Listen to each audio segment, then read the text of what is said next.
presence is something beyond the thought, beyond the thought.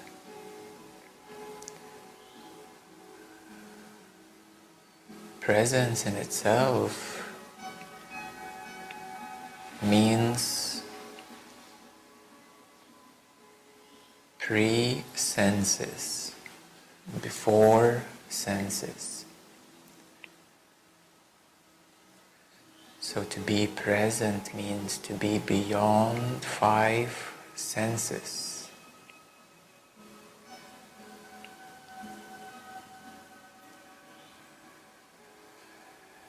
We're all very familiar with these 5 senses: smelling, hearing, tasting, touching, seeing. Being present is beyond these 5 senses. These 5 senses allow us to perceive the apparent world, the reality that appears to these 5 senses.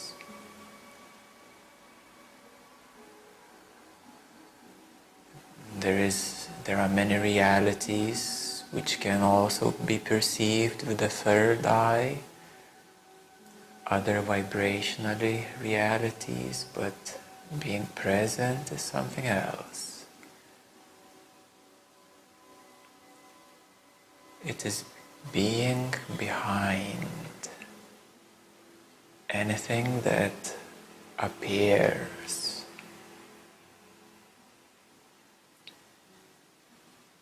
It is being behind, but at the same time it is being with what appears. So we are not trying to block anything, and we are not trying to detach, or I could say observe, which is a very common practice in 400s with the higher self. When we kind of detach and we observe, many times you can see people, they're a bit frozen, and so they're observing. I call them frozen in time, But that is a useful practice, to observe. Yes, you detach, you step back, and you just observe what is happening. Being present is being behind the 5 senses, behind this appearing world. Because if you look now, what you perceive is exactly with the 5 senses now.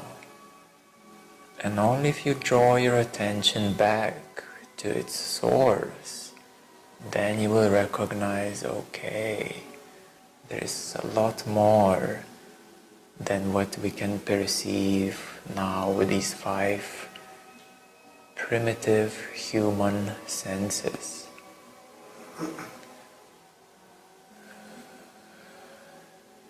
Maybe other beings have more senses, 7 or 10 or 20, to perceive a lot more of reality in many different ways.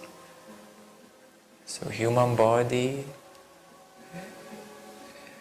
is intelligent, it is quite complicated, but it's not the ultimate.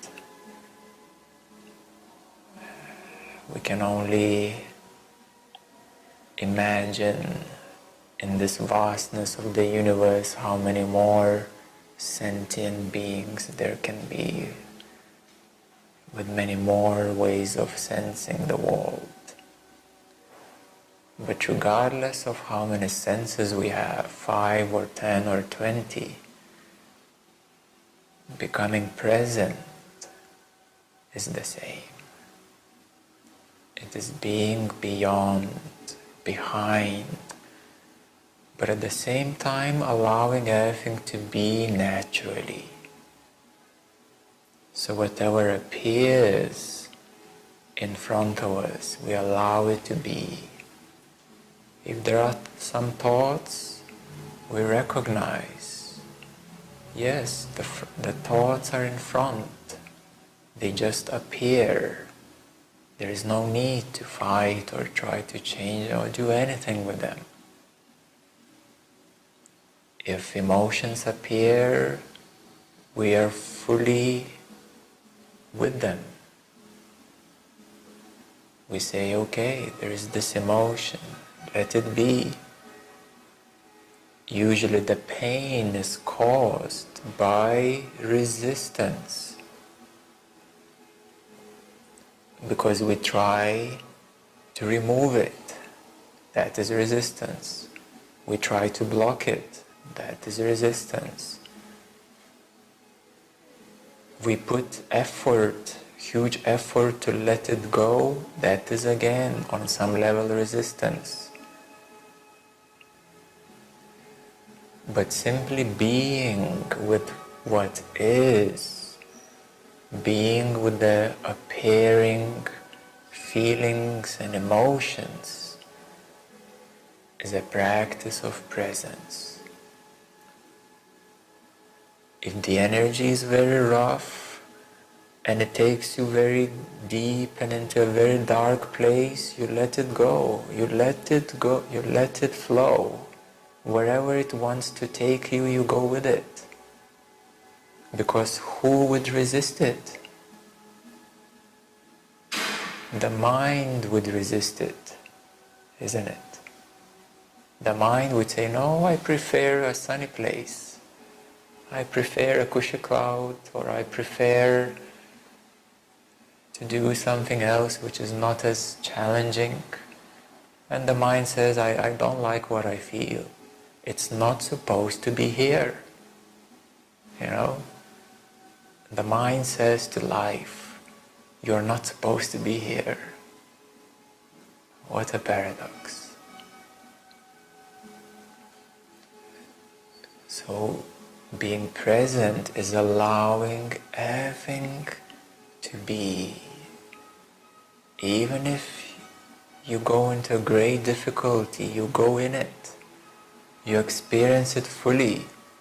You dive deep into it. And you also find your way out. Because by being present, you cannot be stuck. If you know how to be present, you cannot be stuck. You will allow the energy to flow to the bottom, and you will allow the energies to start rising. Every energy comes and goes, flows. So the degree of presence is the lessening of resistance towards what is. And developing your awareness,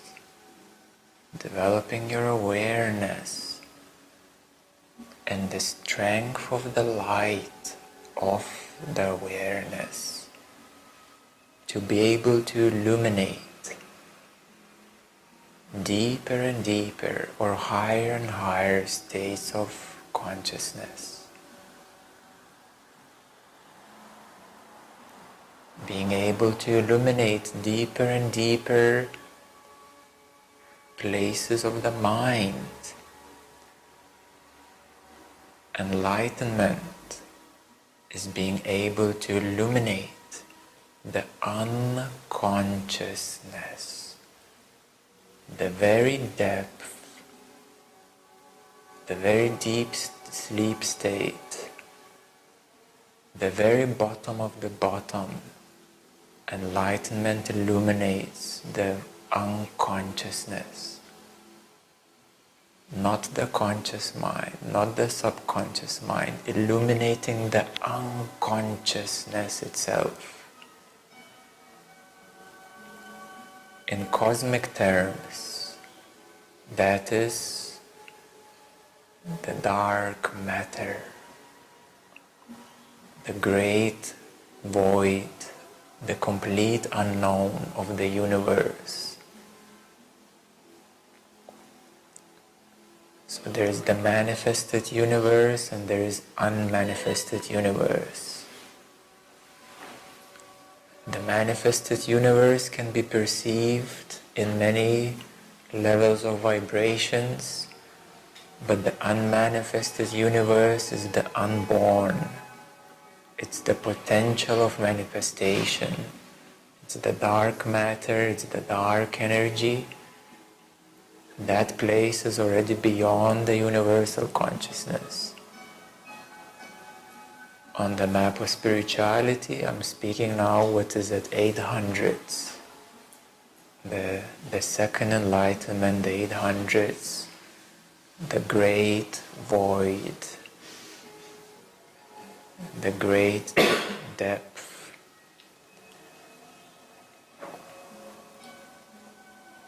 So your light of, your strength of presence, the removal of resistance from what is, and the strength of your awareness, the light of consciousness, is what defines the degree of enlightenment.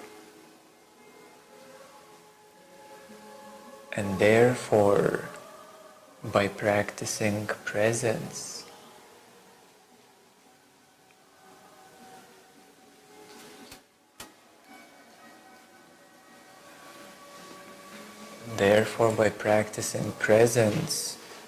we start to attain the knowledge and the tool which will serve us from the beginning of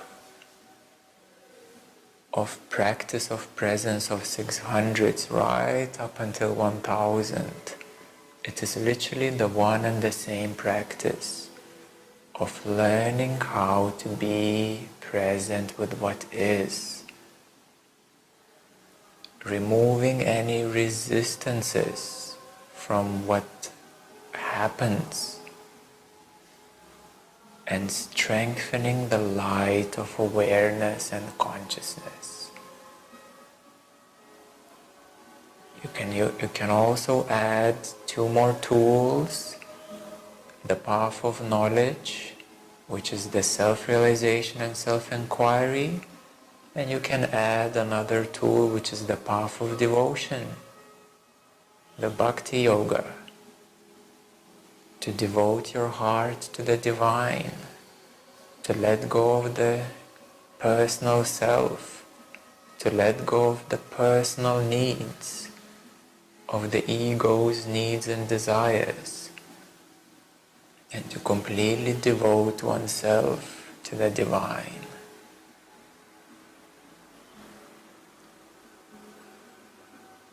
So these tools will enable the one who is mature, the one who is already very well settled in 500s. It will enable that person with these tools to progress forward,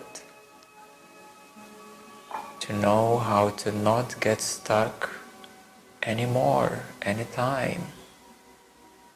It's the practice of presence, removing resistances,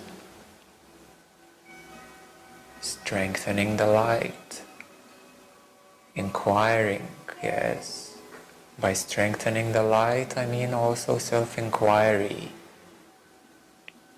Because in self-inquiry, you negate what is not you, what is not real, and you point your focus and attention to that which is real, to that which is fundamentally real.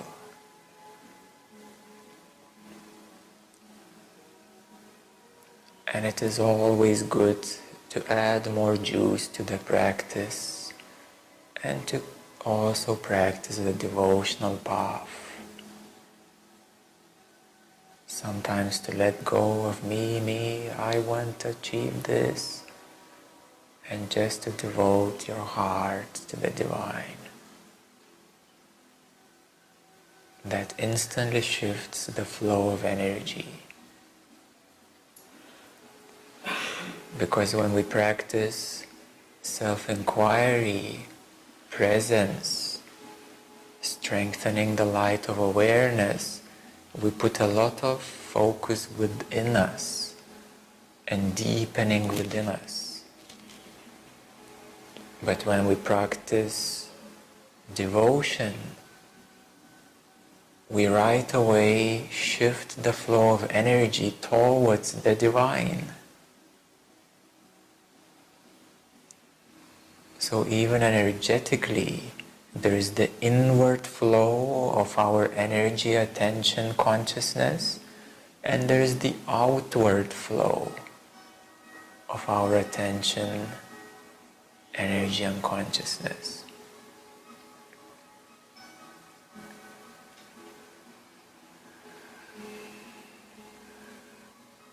So today we will practice presence, removing resistances, and strengthening the light of awareness. That is the real practice. It takes time to perfect it. Nobody was born perfect. It takes time to perfect it. And every time you will get better. And today we can do that together. And it will allow us to really deepen into our true self.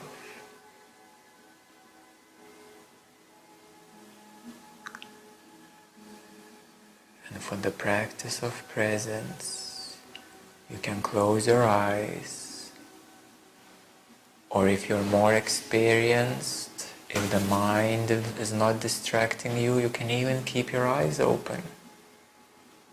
If the thoughts and the mind will not distract you, you can meditate with your eyes open. That's another challenge. How is it possible to meditate with your eyes open?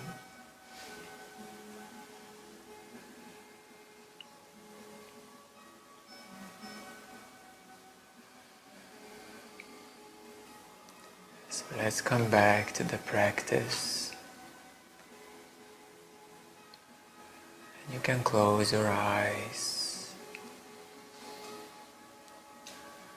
And very gently you can bring your attention just to recognize your 5 senses.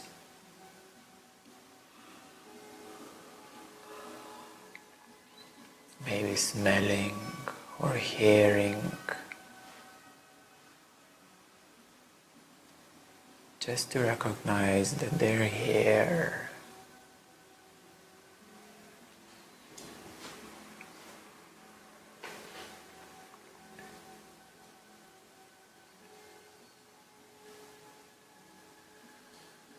You can put your attention to your breath.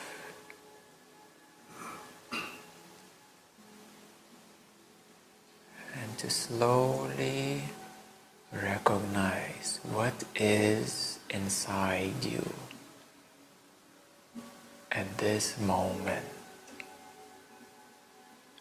What feelings, emotions, energies are now in this moment inside you, and just allow them to be here.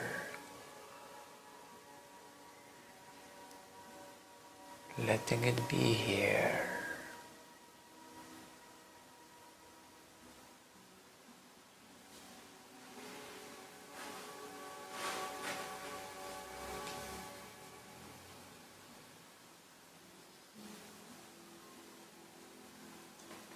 very gently being with what is inside you.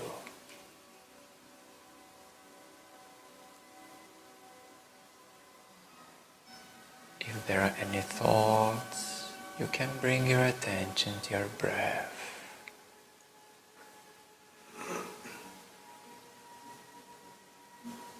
And try to bring softness to every energy, every feeling, every thought.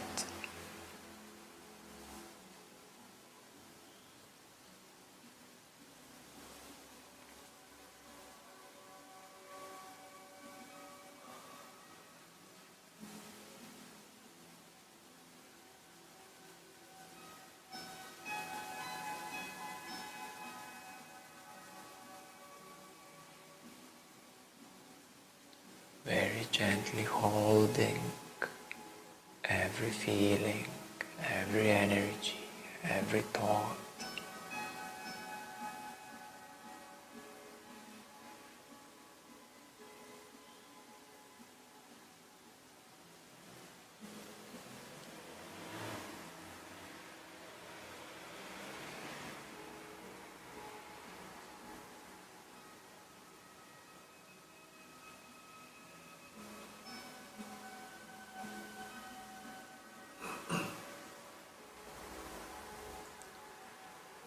You can take a moment to observe the space in which these feelings, energies or thoughts are.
If there is any pressure,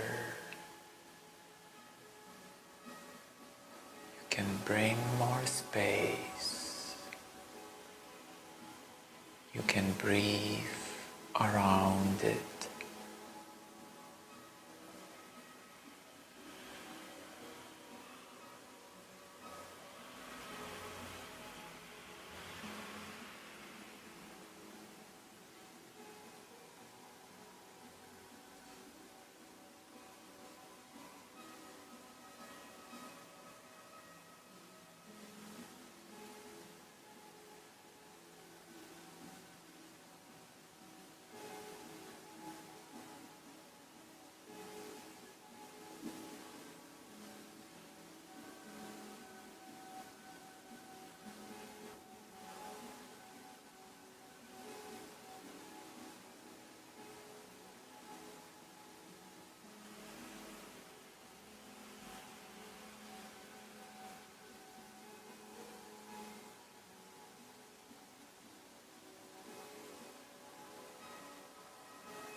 Bringing some softness, gentleness.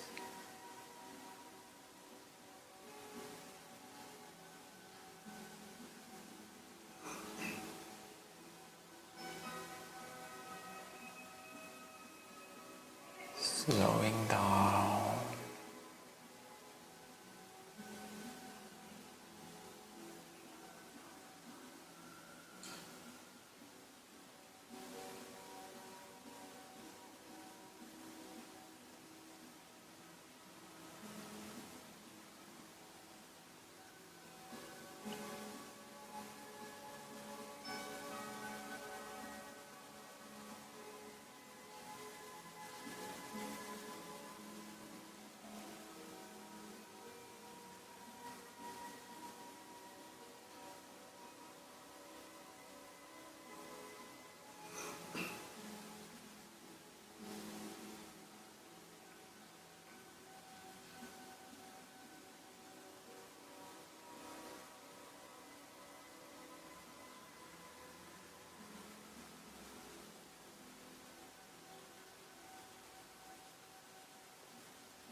mental.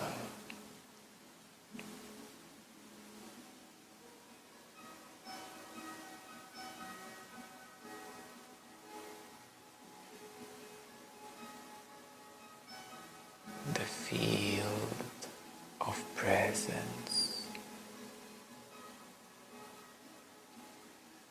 the field of awareness.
Is wandering,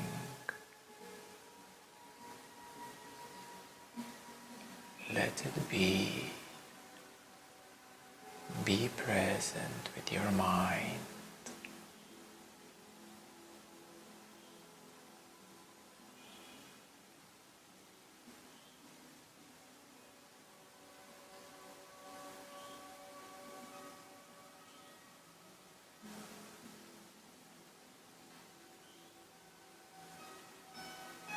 Anything that happens Let it be.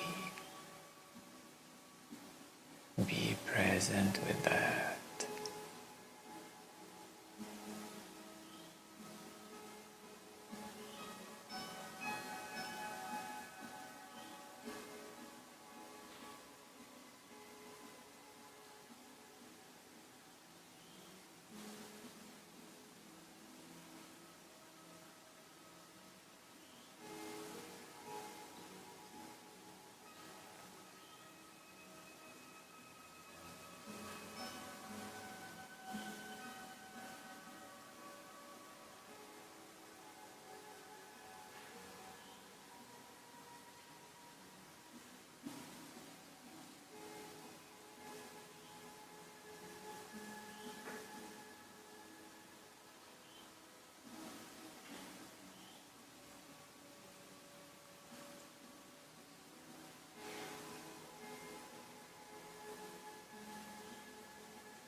Presence has qualities of patience, strength,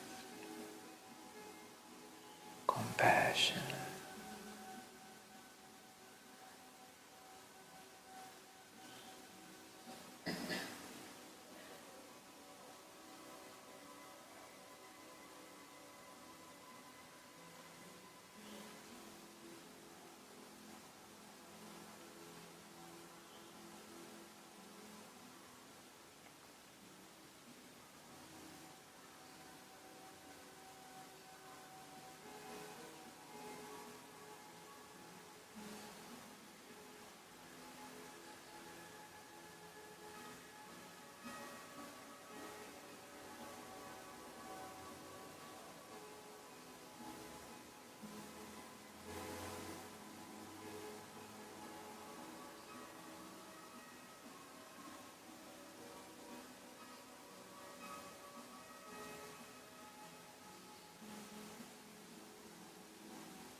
your body,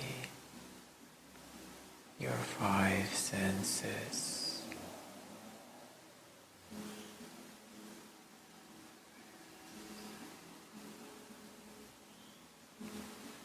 returning back to the present moment.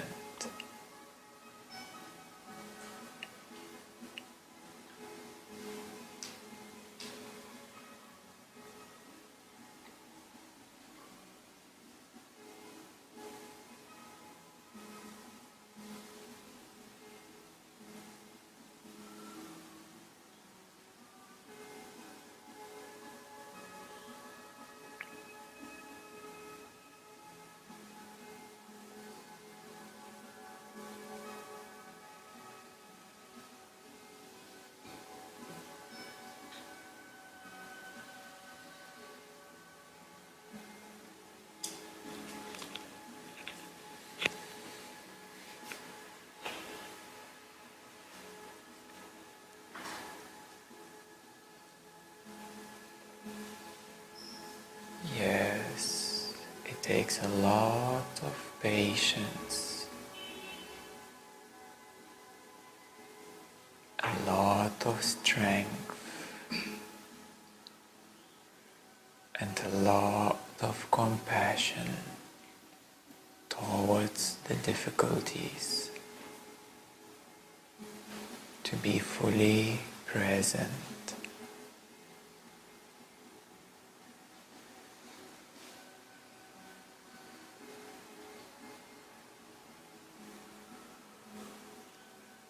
The mind is usually active. It has a propensity. It wants to do everything on the list.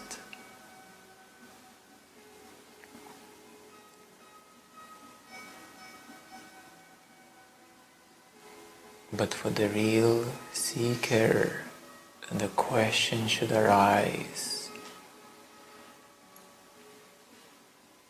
is it in doing?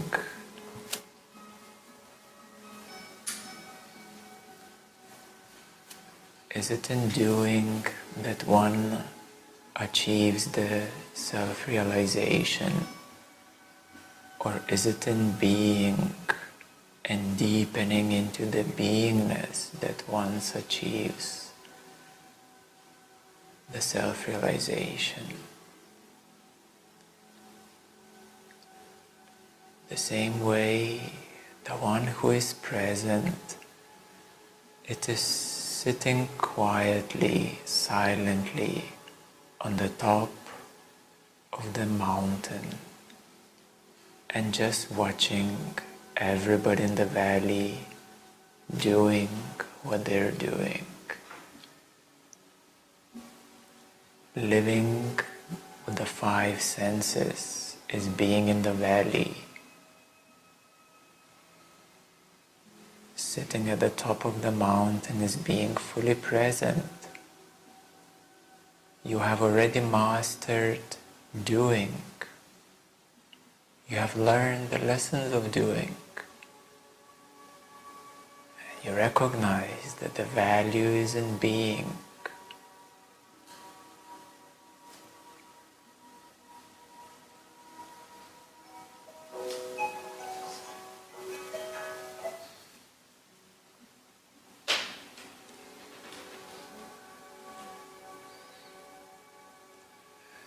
This is where many times achieving this realization can become a sort of withdrawal from the external world.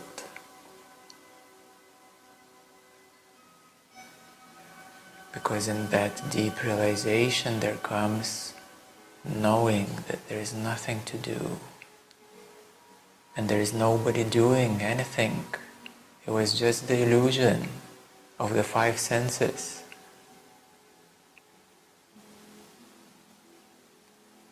So therefore, you can arrive at conclusion that when you are present, There is no doing, and there is nobody doing anything. There is no self, no doer. So therefore, that can be named as a beingness. The one who does nothing and is not perceiving itself through the five senses.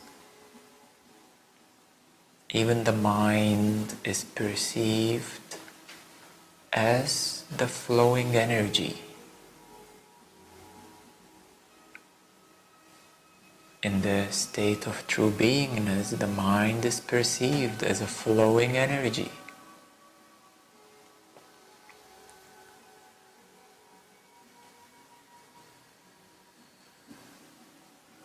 So yes, we need to allow the mind to flow. The identification or ego is the identification with certain parts of the mind. So you see how fragmented is the mind consciousness. When it's mixed up, yes, it is so fragmented because the person picks up on the lower level, the person picks up a certain belief and he says, this is the truth, this is who I am. But at the end of the day, it's only one tiny bit of energy which is called a belief, a certain belief. And then the person grows up and he says, okay, I have many beliefs, I'm a bit more open-minded. So he taps into a bigger stream of water and he says, now I'm that stream of water. And the person keeps on picking different streams of water and saying, I'm this, I'm this, I'm this, I'm this, or I'm this.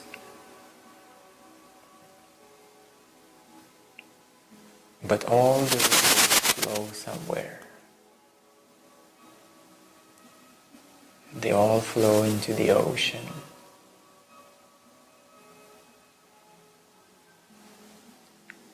So therefore, you perceive the flow of the mind.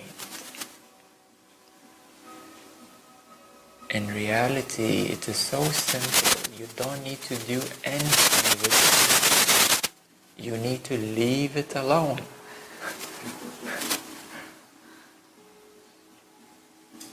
We have a tendency to really get involved,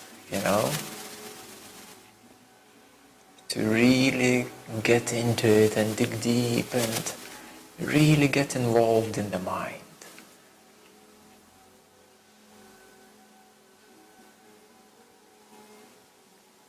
In reality, we need to learn, leave it, leave the mind, let it flow wherever it needs to flow.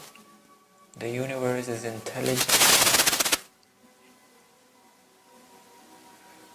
But to be able to do that, you need to open up into the space, nothingness, awareness,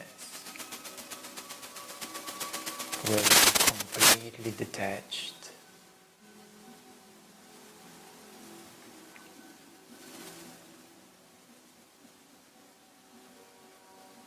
Or even if you're drawn back into the mind, you can still remain present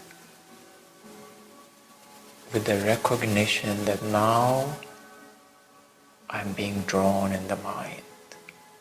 Let me be there. Let me be present with that. You see, it is a great skill of non-resistance. It is an art of non-resistance. And at first you need quite a lot of effort to be non-resistant. You need quite a lot of effort to become non-resistant and effortless. I say, oh my gosh, why it is so difficult? Why did it take so much effort? And my reply is that you're learning to become effortless, to completely let go, disidentify, disattach from the mind, become disinvolved, disinterested in the mind.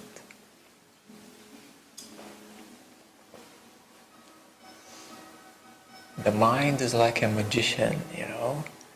It can pull up all kinds of magic tricks from all the sleeves, and it's always gonna find a way to wow you, you know. The mind is gonna say, oh, look at this, and you're gonna say, wow, and you're back in the mind.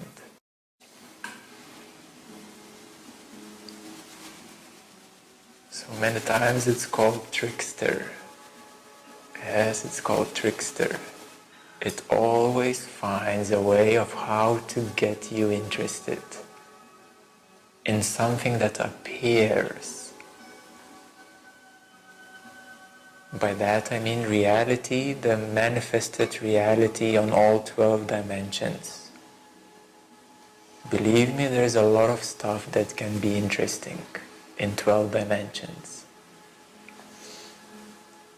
And this is why you need to keep a very strong focus on the awareness, on the light of consciousness, because otherwise the mind will definitely gonna find how to make you interested in some kind of appearing phenomena.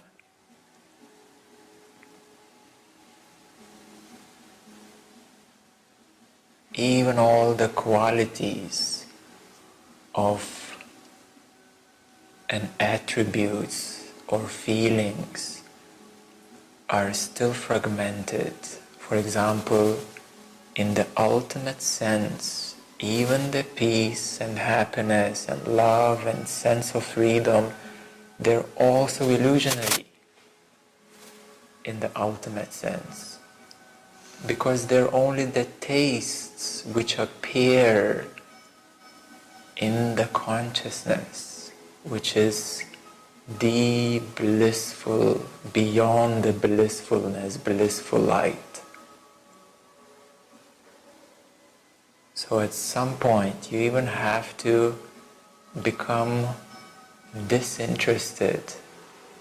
When you reach that higher place, you can even become disinterested in the peace and love and happiness and freedom and joy and all these fancy things. I know they're important, but I'm speaking from that place, because nothing compares to that place. Nothing that is manifested can compare to that place.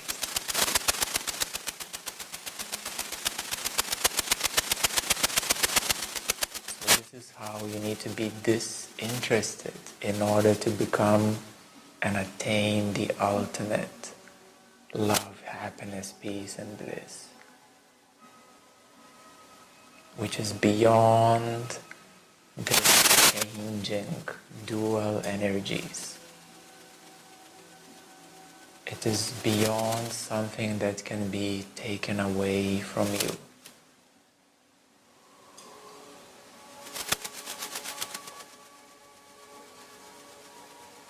And that is the real value.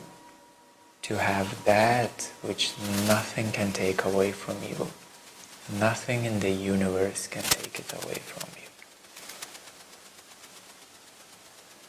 So that is the ultimate freedom. Peace, bliss, love, happiness.